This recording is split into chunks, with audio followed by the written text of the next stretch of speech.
Hello, everybody, and welcome to this week's episode of Magically Cruising, the cruise podcast where we share our personal cruise tips and reviews to help you make the most out of your next sailing. My name's Kieran. I'm an independent travel agent specializing in all things cruise, Disney, and North America, and I'm joined by my fellow co-host. Hi, I'm Sarah, and I write over at Cruising for All, Cruising with Kids and Mini Travellers. Brilliant, thank you. And today, Sarah, we're going to talk about a port that we both got to visit. I can't remember when you went. Was it last year you went?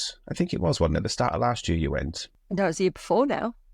I know, time's fleeting. I was like, when was my last cruise? Oh my God. And then I'm like, 2021. Yeah. I'm like, that's a while ago now. But it's a port that we both had the pleasure of visiting as well. And it's one that I think we both enjoyed when we did it with different cruise lines. So we've had this on our like mood board, haven't we, for a while to kind of pick up and have a little chat about it. So do you want to tell the guys where we're going to be visiting today? Yes. See what that reminded me of. And tonight, Matthew, I'm going to be share. I've just got all stupid.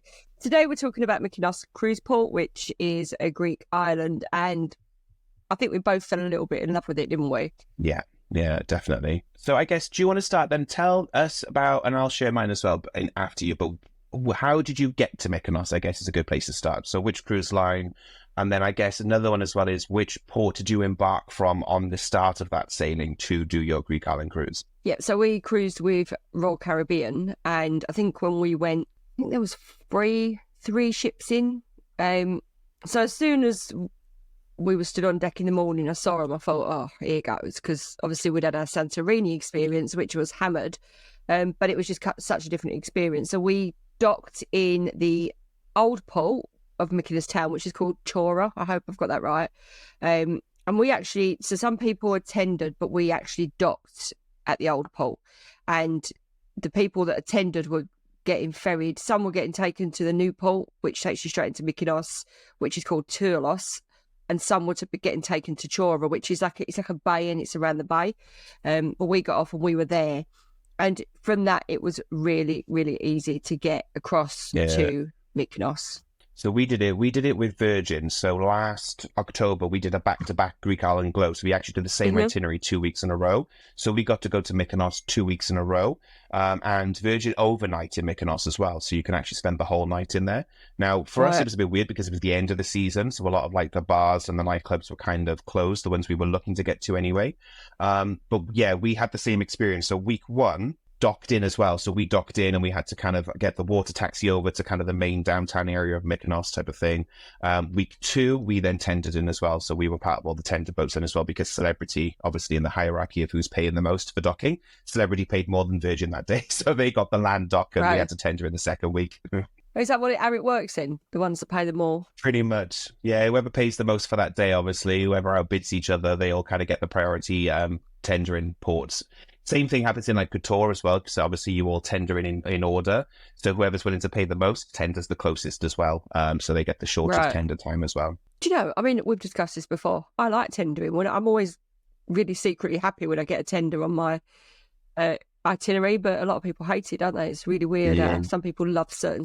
But I like the fact, I suppose for me, it's that geeky time to get really good photos of the ship from a distance and from land. And for me, that's worth the tender. I really like it. I will just quickly say, with regards to Mykonos, it's actually one of the few places where it's actually better to tender, in my opinion, just because when we docked, you had to we stupidly walked because we didn't see there was a free coach with the Virgin, but we walked from the dock to the town centre, and it's not a long walk. It's like 15, 20 minutes. It's just not the safest walk. There's no footpath, basically. It's kind of a road, ultimately. So we should have got the free coach or paid for the water taxi. But tendering takes you closer to the centre of Mykonos. You've actually got less distance to walk. It's actually easier and faster to get into kind of where you want to get to all the shops and the bars and everything. So tendering is actually better in Mykonos. I think this is another thing, because obviously we docked. But again, it was brilliant because, I mean, it was a boiling hot day. It was really, really hot.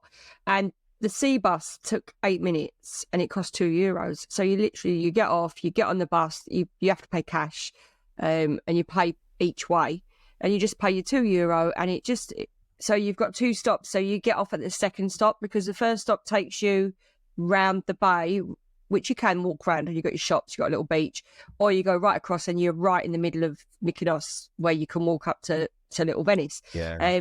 But for €2, I actually thought, I mean, people pay for boat trips, don't they, to to look at land. And it was €2, Yeah. and we got to go right across the bay, and it was beautiful. So no, I think that was worth it, and I really, really enjoyed that opportunity to do that. It made it for me more special the whole day. Yeah. That we got that view all around the bay. It was gorgeous. Yeah, don't ask me how we missed it, but we missed it. We stupidly thought, let's walk. And then on the way, when we were halfway through walking, I know, honestly, halfway through walking there, we were like, oh, there's a bus that we could have got for free. And then we then saw the water taxi. Don't ask what we were doing. We were literally on autopilot. I'm like, let's go out and have a wander. And yeah, we totally missed both the bus and the water taxi. No, it was brilliant. And you just get on quick, get upstairs or at the back where it's all open. And it was lovely. It was a lovely breeze. So we really enjoyed that. And I've got some gorgeous pictures of the bay. I'll link Port Guide in. But yeah, it's beautiful. We're not even got into town yet. And we're like, oh, it's amazing. And that's the thing, isn't it? I was really taken aback. I've heard obviously so much about Mykonos. It is obviously such a kind of international destination. I think Americans themselves, they obviously can do kind of, hotel breaks to Mykonos. It's a really popular cruise destination. So I had high expectations, especially coming off the back of Santorini as well, a few days before. I was kind of like, oh, it's going to be a highlight. And yeah, I think there's so much charm to it. And I think you went towards the start of the season, didn't you? June. Oh, okay, no, so you were in kind of the start of the main season. Yeah, we were definitely the end of the season because a lot of the bars were closed in the evenings, like a lot of the famous. I think more for like us gay bars, not that we were going specifically for that reason, but like we wanted just to try Mykonos because it is a bit of a gay capital. We wanted to try some of the gay bars, but they were like, nope, not the season for this. Every gay bar we went to find to go for like our overnight nights type of thing, to go for an evening drink, they were all closed. So we ended up in Little Venice, which we could talk about, I guess, a bit more later on. Yeah, no, I loved it. And I think the beauty of Mykonos is you can do tours. And what I do love about tours is that you get to hear about the port and stuff. I think what this port would be perfect for is the sort of tour you get on a river cruise. Yeah, a nice walking tour type thing with a guide. Yeah, because it's also compact. I mean, we shopped, we had drinks, I think we had a snack, and we did a lot of the island just walking around, and it's easily doable. Very easy, yeah. That's the thing I was really taken aback by, because Santorini, the hassle of getting up to the main part of Santorini is a bit of a hassle, as we talked about in that episode. But this is so easy to get into. Like, as you say, literally, the tender boats often will dock you right in the heart. So within seconds, you're kind of at all the beautiful restaurants if you want seafood and things like that. There's loads of options along that marina front type of thing. As always, with all tourist destinations, it's worth putting that time in to go 5-10 minutes away from where they drop you off, because that's where you'll find, the slightly more quirkier bars, the restaurants that'll have like better prices and things like that. Definitely, we were commenting about the prices of some of the restaurants along that waterfront. As much as they've got the amazing waterfront views, they're not the cheapest for kind of your fresh fish. Yeah, I think we had drinks in one, and I don't think it was far off for drinks. I think we had like a white wine. Chris might have had a beer, and I think maybe the boys both had a beer as well. But I think they all had halves, and it weren't far off what we spent at Cafe de Paris in where's Cafe de Paris? Oh God, what is wrong with me today? Saint-Tropez? No. Where's Cafe de Paris? Santorini. Monaco. Monaco. Yeah. Right. So it weren't far off that price, but we knew that. I think. Actually, before we go any further, I think there was a lot of news last year and the year before of people that got ripped off, weren't there, in Mykonos. I'd say the people are really warm and friendly. I think there is one restaurant, I don't know which restaurant it is, that you have to ask to see the menu before. Don't just order. Yes. Ask to see the menu and ask to see the prices. But then I suppose that goes for anywhere you go. But there was some girls, weren't there, that went to a beach report and got on a sunbed and they got $1,000 bill on. Yeah. So you've got to be careful of stuff like that. These are big tourist traps, so you definitely do need to be careful of where you are sitting down to have a drink, things like that. As you say, definitely check the menu, check if there's a cover. Everywhere you're going to find kind of outside of the beach clubs, there won't be covers. It'll just be a case of, buying your drinks as you go. But definitely you are going to be paying towards the top end of kind of, cocktail prices type of thing and drink prices. And in most places, we found a really cute, and I can't remember the name of anywhere we went to. I can check my photos and check where we found, but we walked for ages to find some really small back alley bar, and we found some really reasonable priced drinks type of thing where we stopped to kind of cool down. But we did walk right the way into the heart of all the little cobbly streets type of thing to find this little tiny hole of the wall, 6-7 seats outside it, small time bar. And I think we paid like, I don't know, €9 for a gin and tonic, something like that. So wasn't cheap, but it wasn't overly expensive either. I think our bill was about 40. And I think it was 3 halves and a wine and soda. Yeah. But I wanted to sit in this certain bar that I'd seen, and it was open at both ends. And one end was looking along Little Venice, and the breeze was blowing through, and it was stunning. So it was worth it. You know, you can't. If you want to go somewhere, you've just got to bite the bullet, haven't you, and do it. So let's start then with. So when you're in the pool, it's really easy to walk everywhere, isn't it? So we walked to the windmills, we did Little Venice, we did all the winding blue streets. So what was your top thing that you did that you'd recommend? So for us, and again, because we had the overnight, so week 1 we were with my mum, so we didn't spend a massive amount on land. So we kind of went out for the daytime. We found this small little bar, and we just went shopping the first week. So we found some really cool, and we love kind of boutique stores where they sell local art and things like that. So we bought like some nice Christmas ornaments. We bought some art pieces. Like we love things like that. We could spend hours in there. And then to be fair, we did then just make our way back to the ship just because my mum was a bit tired and just wanted to kind of relax a bit more that day. So we kind of had maybe 4 or 5 hours on land week 1, and then we decided to stay on the ship then. Week 2, however, we stayed out late, basically. So like I said, we went trying to find bars because week 2 was just me and Phil. Week 1 was my mum. Week 2 was just me and Phil, basically. So we then did Little Venice. And as you say, then we did find one of the bars, small, tiny bar that had a little tiny kind of outcrop at the back of it, overlooking that little marina at the back where Little Venice is.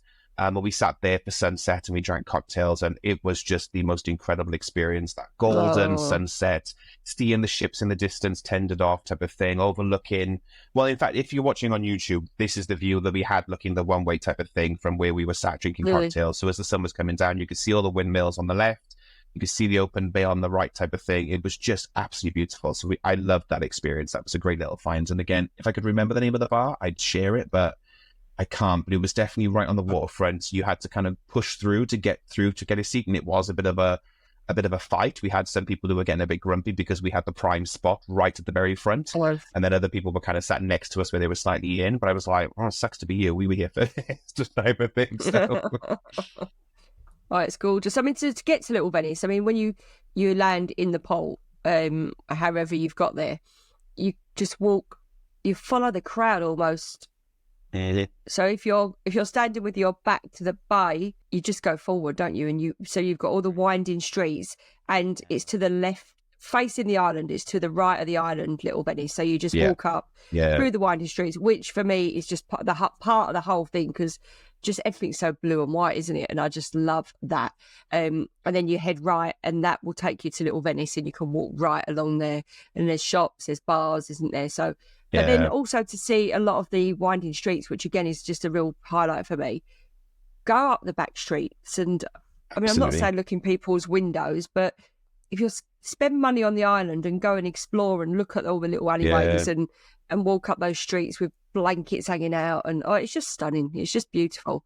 It is, isn't it? It's everything you expect it to be. Like, you know, everyone, you see these pictures of these places and you're kind of like, but is it actually like that? And 100% it is. Like, I took so many pictures, as you say, of just those small little moments. I'm a bit of a weirdo, and I take pictures of, like, as you say, 2 chairs sat outside a restaurant with his washing hanging from the side of it type of thing. Those little real slice of life moments. And you kind of sit there and you think, but is that staged? Is that real? Does it actually look like that? And it is. It's like that. You've got flags hanging outside the churches type of thing, and blowing in the wind, and with all these beautiful trees with all the flowers blooming on them type of thing. You just get so many of these beautiful postcard perfect moments, and they're constantly everywhere you look. It's like another street that just looks like a little bit of heaven.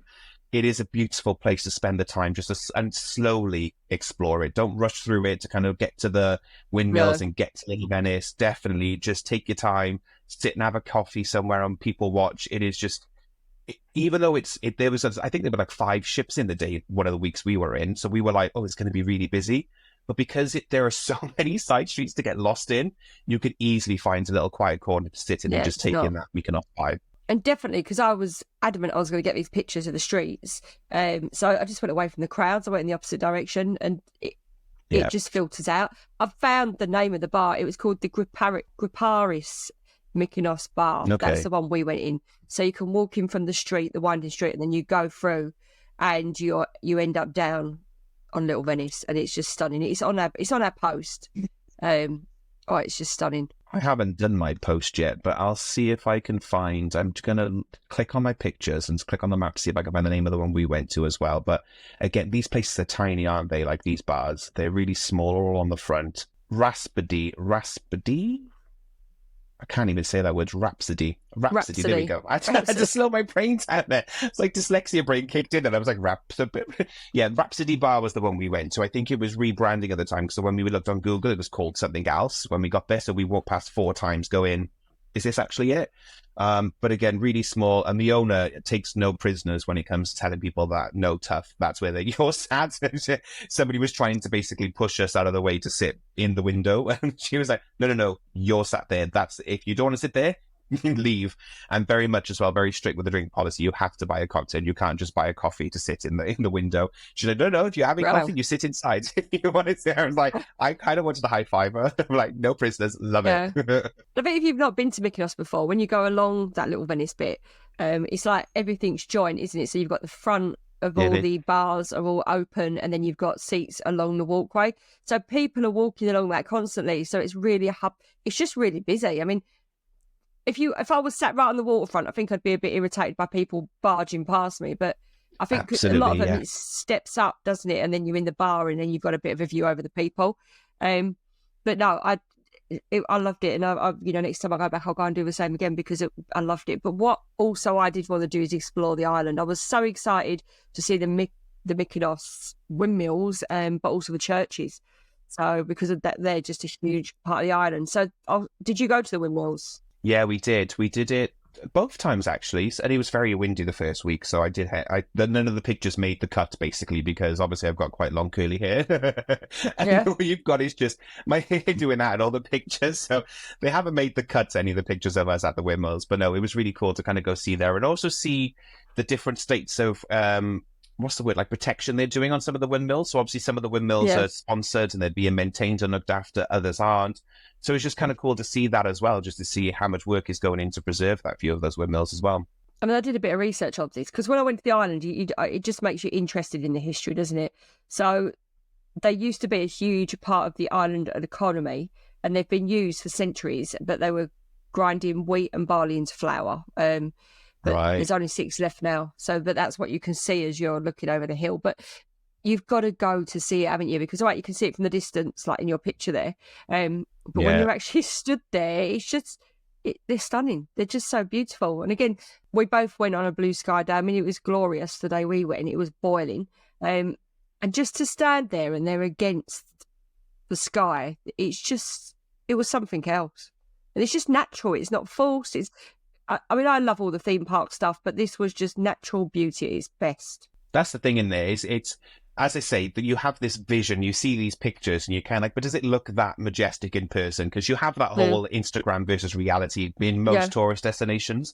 You're always a bit like, but the reality is it's not, because it's quite spread out, even though there's a lot of people there as well, but you can walk amongst all the different windmills as well. So you can still get kind of that kind of intimate moments, I guess, that we all crave, of kind of feeling like I'm having this experience rather than me and 50 other people are all having it in this small space. Everyone's wandering around. You can walk in front, walk behind. You can go right up to the water's edge if you wanted to be brave and kind of, go off the path type of thing. You're just free to explore, and it feels a little bit like a choose your own adventure destination rather than, and I keep using the Eiffel Tower as an example. You go up the Eiffel Tower and you're all together in that one little space at the top, all shoving and pushing to get to the front to get that photo. I didn't feel like it was like that at all, even though how busy it was with, like I say, some really large ships in port. I never once felt like Mykonos was overly busy. Again, we were the tail end of the season, so maybe land customers, there weren't that many. But again, I didn't feel like it was unpleasant to be in, even though there was a lot of people walking around during the daytime. No. Yeah, I found it was busy, but it met my expectations, as in I was able to look at stuff. It was beautiful. There was streets without people on. And I mean, so it's a 5 to 10 minute walk up from Little Venice, and you go up around the bay to get to the windmills. So it's really easy to get to. You don't need to pay for a guide. I mean, if anything, what I'd like to do if I go back, when I go back, is I want to do a local guide. And like I say, with the earphones and walk around and let them tell me, because I think that's rather than have somebody that's not, like the guy that oh no, you didn't do that, did you? in Austria that showed us Franz Ferdinand's palace, castle. He knew a lot about the history. He'd researched it. He was local. And I think they're the people that tell you the best story. And I think Mykonos is one of them places where if you can get that, then it's worth it. It's good to see as well, like the actual history of Mykonos, because obviously Mykonos has a reputation, I think, internationally of being kind of a beach club destination.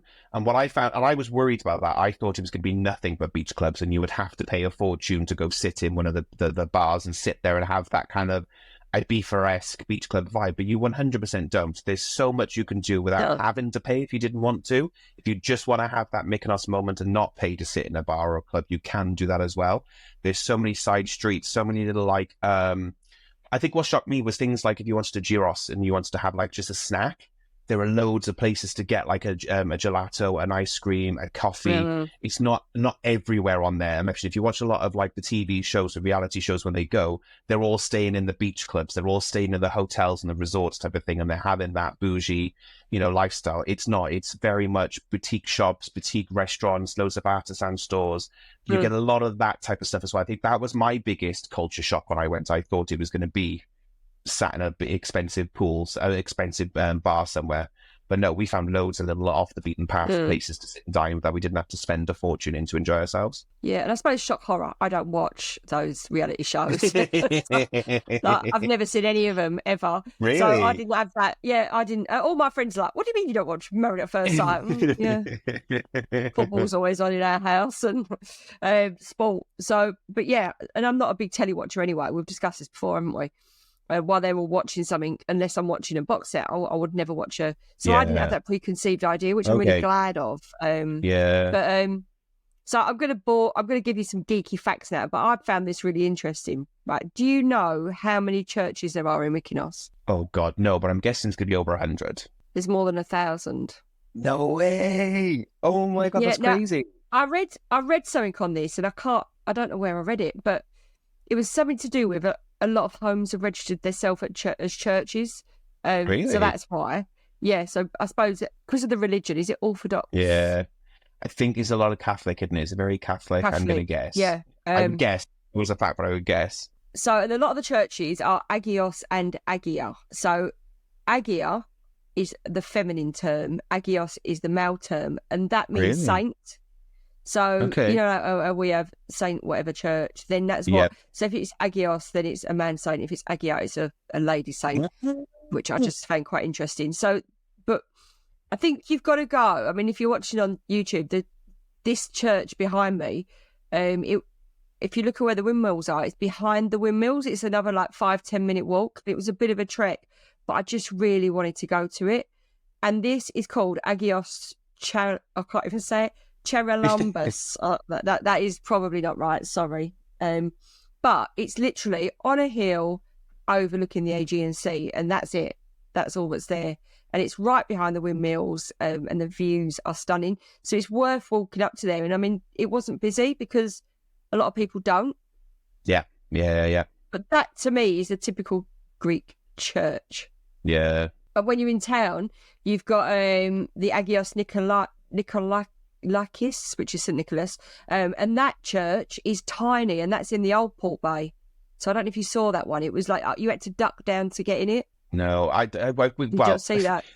Well, did you see my TikTok that went kind of mini viral when I was taking the mickey out of it? There was that dog that looks really bored as he's being and I put a picture of the church in the background, and I made a bit of a joke put me in some hot water with people saying like, this is me every time my husband drags me around churches, and I do become a little bit church blind by the end of a cruise just because Phil drags me around every single church in every single port. I'm with Phil. So we like I am with Phil. I love it. We did go wandering, and like I said, that first week we did go find some small church at the back, and they were all closed. But by about day 4 of a cruise, I'm churched out type of thing, so they all start blurring into one. But I do have. I'm looking at my pictures now, and I've got pictures of so many churches that I found.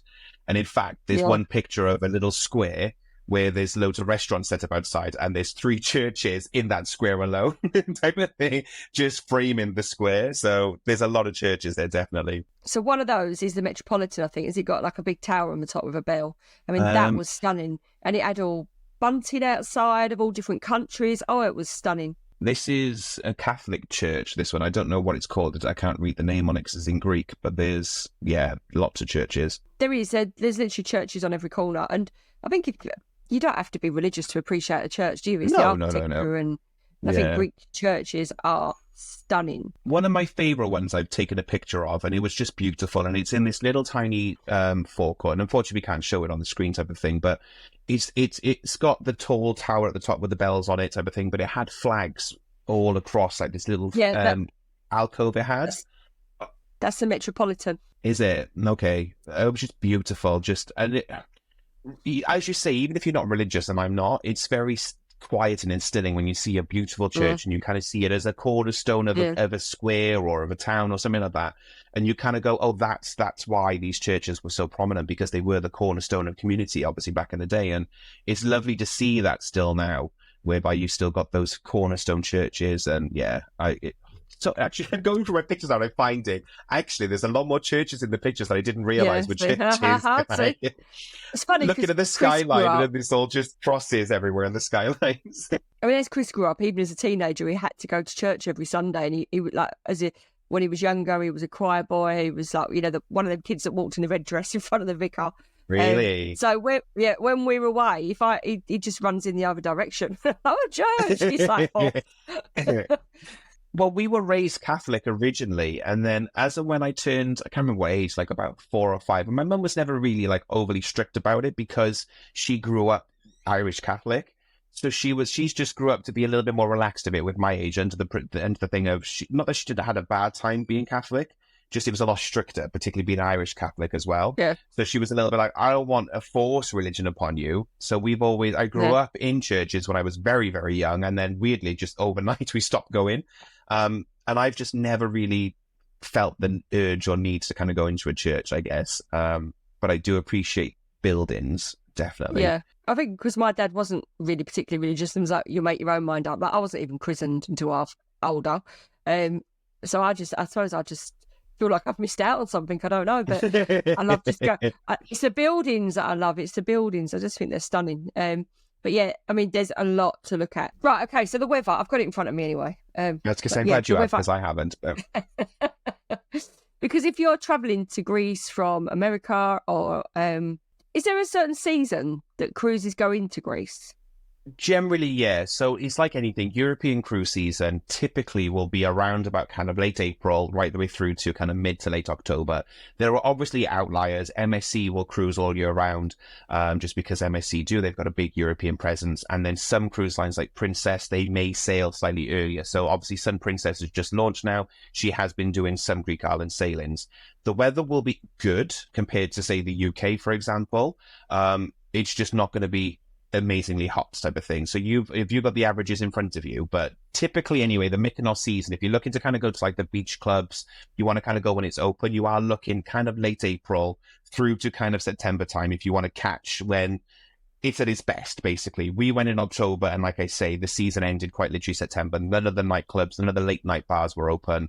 It was just like a couple of small bars that were still open that late in the season. So yeah, peak season, probably late April through to September. It's funny because when we go to Mikonos Resorts, which is on mainland Greece, and I'm looking here and it says that March, 54 degrees, 12 degrees centigrade. And we've been there and it's been boiling in March. Yeah. I think if you go to the end of the month. But we were there in May. No, we weren't. We were there in June, which says 23 or 73. And it was hot. It was a lot hotter than that. I think the thing is with Greece, it gets hot, really. I mean, these temperatures on it, I don't think they're... I mean, 79, it's saying it's the hottest. I've known Greece being 100. I think it's hot. I think it's a dry heat. I definitely take water. I definitely loads of sun cream, because I think when you've got that breeze and you get off the ship, it can be deceptive. But it's hot. If you come in from Greece and never been before, it can catch you unawares, I think. Yeah, definitely. And it is, Greece is an all year round destination. You know, even the islands, they are all year round. It's just depending on how much heat you like. What we're seeing this year, because of the massive heat wave we had last summer, a lot of people are avoiding booking to go kind of the July, August months, because it was unbearably hot. It was too hot for a lot of people. So a lot of people tend to do the shoulder season then. So they'll kind of go, you know, May, June time, and then maybe in September, October. That's historically when me and Phil choose to sail, just because that is the cheapest. We're really flexible. We haven't got kids. And it's also the coolest time of the year, but still hot enough that you're not going to risk kind of going and it being too hot type of thing. And hopefully you'll be outside the rain season. But global warming is a thing, and we can never, ever predict what the weather's going to do. They could have a really mild season and it could be cold and overcast all year. They could have a baking hot season and it could be hot and stuff. You never know type of thing. But obviously, yeah, historically, obviously, summer months is going to be the peak season. I mean, I know that sounds patronising, but I think Greece is one of them places that can catch you unawares because it can be so hot once you get into those winding streets. But also, I wouldn't say it's out and out a place for taking children, but I suppose you could get off for a wander with kids and maybe take them up to the windmills if they're good walkers. And then when you go around the back where the church is, up around the back of the windmills, you can go down and there's a rocky beach down there. So that's quite a good place for kiddies to like do a bit of paddling. But then there's also round the bay when you're going around towards the water bus stop. And you've got like the bay goes round and you've got all shops, haven't you, and bars all the way round the big bay. Yep. There is a man-made beach there as well, so that there was a lot of people took kiddies down there, and they were selling buckets and spades. And there was a lot of kiddies doing that. So that was if you're taking kids, there are options to just take them and go on the beach. It's not big. I got pictures of it because that's where we got dropped off, basically. And then if you go further around, there are more beaches, but they're unmanned and there's no kind of facilities near them. So you're not going to find a shop to get drinks because it's near where all the hotels are type of thing. So that's where we walked along that path. And it was beautiful to walk across. Like I say, it is just a main road. So there's no kind of, it's not set up for tourism, but there are smaller beaches if you're adventurous like that. But yeah, no, that little beach you mentioned, we got dropped off. That's where the bus depot is, definitely. That's where Virgin tenders as well. So that's where we joined rather than the one that's actually in the heart of Mykonos. We tendered at the kind of start of Mykonos, as I like to call it. And I've got a picture of a lifeguard station, but I don't think it's manned, is it? I think it's just... I didn't notice because obviously our kids are older, so...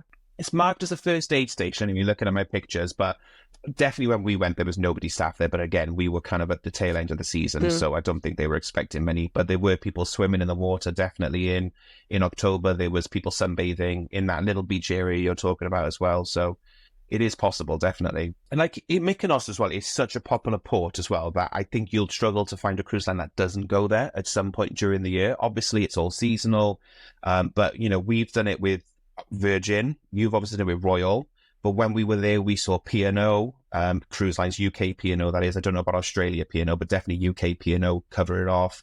Princess were there when we went. I think I've mentioned Celebrity, even like the 6-star small yacht cruising lines like Azamara, Seabourn, Ponant were in when we went as well. I think you'd struggle to find a cruise line that doesn't go there, to be honest, just because it is such a well-traveled port.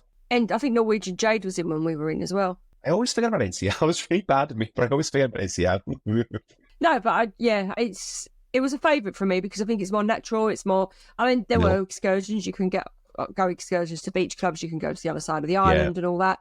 But I think if you like self-exploring, then this is the ultimate self-explore cruise port because it's all there. You get a good walk. You've got good views. And it's a bit like a Mamma Mia moment when you get up on the hill where the church is or the windmills and everything's blue and white. It's just stunning. Yeah, it is, isn't it? I think it's that thing, and it's much like Santorini as well, is that they're very similar in regards to small streets, probably streets, lots of bars and restaurants type of thing. But this was obviously a bit easier to get around. But it does, as you say, give you that Greek dream you're looking for, that kind of like, you want to feel like you're in Greece and get that stereotypical Greece vibe. You get it no matter where you are. It's not hard to find it when you're kind of exploring all the streets, whether you want the nice, as you say, beachfront vibe, or whether you want the relaxed, quiet side streets and go off exploring, looking for bargains or a bit of art type of thing. It's cool. It's one of my favorite ports, definitely. I've done this last year. Yeah, that's it. Because we've been doing Caribbean. We did Caribbean last year. We've got 2 Caribbean this year, but we have got some Med this year, haven't we? Because with the transatlantic is Med. Then, but yeah, I'd say it's one of my favourite, other than Naples. I'd say this is one of my favourite cruise ports. Yeah, definitely mine and the Greek Isles is my favourites. I think I enjoyed Mykonos more than Santorini, and I think Couture was my favorite last year. I'm really biased. Couture is pretty special. But definitely this is up there as one of my favorite cruise ports I've done to date. Yeah. Also, to get back to the ship, all you do is do the same in reverse. So you could get the water bus from right in the heart of the port, and then that takes you across the port and then back to the ship, or you can walk round. Now, I think I'm trying to. When you get off, observe which way goes first, because I think we got it wrong. So I think we went round the port thinking it'd go there first, but it didn't. It picked up in the bay first. And obviously, if you want the best seat, you want to go to the port, the pickup that does first. Otherwise, I think we must have been the second, so we were crunched up at the back. So yeah, just bear that in mind, that you want to look at where they pick up first, if you want a good seat and a good Virgin only picked up from the one port, and it was where the bus station is, basically. So kind of the furthest end out of Mykonos. Yeah. Pretty sure I don't remember them picking up in the kind of where all the main restaurants are on the waterfront in that marina. I'm pretty sure it was they only picked up bus marina. I mean, maybe that's just their own water taxi just does that triangle. So I think when we got the ship, we went there, then over there and back. So we thought, right, we'll go there and then get on first. But it was the other way coming back. Well, that's the thing. Every cruise line will do something different, because it all depends on what they're willing to pay for, how busy the ship is, and all that type of thing. So, yeah, and obviously whether they use local taxis or whether they use their own lifeboats, there's so many things that vary in kind of what your cruise line will do. But, you know, they've nailed the art. Like we say, some cruise lines haven't quite, but definitely Virgin, I think, now have. You've said Royal definitely have nailed tendering. You know, so they are good lines to consider to do these. Yeah, because others haven't. I mean, I can't think what it was. Oh, it was NCL when we sat in the theatre for an hour to get off to tender. Now that to me is frustrating. Royal, get your time, walk off. Just makes more sense. And I will say, like, we've done our Santorini episode, so go back and listen to that one, because that is also a tender port. But Greek island sailings are a lot of tender ports. So Mykonos, Santorini especially are going to be tender ports. So you definitely want to go on a cruise line that's nailed the tendering process, because you're going to spend a lot of time in the Greek islands tendering on and off the ship. In general, Mykonos is a lottery. Whoever gets that kind of one space where the big ships can port in, but generally you're going to have to tender for most ships. All right, well, I know, Sarah, you've got your guide to Mykonos on your website. Where's the best place, if the guys want to hunt that down, that they can find all your content about Mykonos and all your other ports you visited? Oh, Cruising Kids, cruisingkids.co.uk, and you will find us there. And then we've got an amazing search feature on there, so that if you just click the search bar and type in Mykonos, it will bring up. But anything you search, it gives you loads of options. It's a really good feature, so you can find it and search it there. There's also a review of Odyssey of the Seas, which was the ship that we sailed on for this sailing. Fab. And then if you guys are ever interested in booking a Greek island cruise and you live in the UK, I would love to help you. You can find me online anywhere under magical-traveller.com, or on all my social media under magical_TRVLR as well. Other than that, guys, I hope you've enjoyed this episode and we've got you excited to go out and explore the Greek islands. If you wouldn't mind, actually, we forgot to ask, but if you wouldn't mind, if you have enjoyed this episode, please do leave us a review on Apple Podcasts, Google Podcasts, or if you're on YouTube, definitely subscribe and give us a like. It just lets those platforms know you're enjoying this content so we can recommend it to others as well. I keep forgetting to ask. We were really good when we started. And now that we're an old adage now, we're vintage podcasters, we're like, they know who we are. But it would help anyway, just the algorithm know that you've enjoyed this and to recommend to other people. But other than that, guys, all the best. We'll see you on the next episode. Bye. Bye.